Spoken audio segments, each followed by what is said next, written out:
हमारा कच्छा लौजी जागे छौड़ी तोहर बहिनी हमारा कच्छा लौजी जागे जीजा साली के नाता जोड़लो जीजा साली के नाता जोड़लो कहियो बुझतो नती जागे छौड़ी तोहर छौड़ी तोहर बहिनी हमारा कच्छा लौजी जागे छौड़ी तोहर बहिनी हमारा कच्छा लौजी जागे छौड़ी तोहर बहिनी हमारा सुनै छी ना छौड़ी तोहर बहिनी हमारा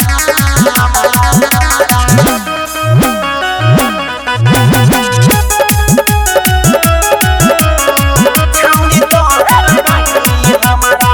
कच्छा लौजी जागे जीजा जीजा कहीं के छौड़ी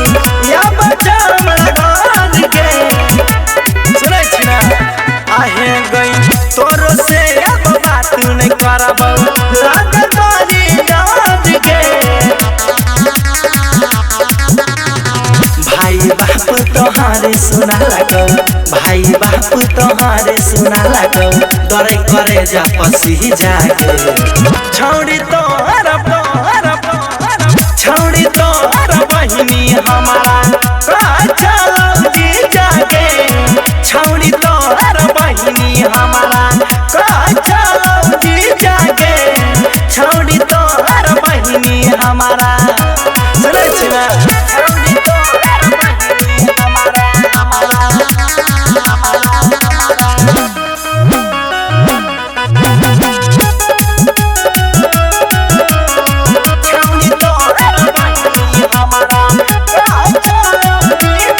हमर तोहर प्यारी के चर्चा कल का पूरा लागे माइकल मोनू के डर लगा के मुश्किल में डालागे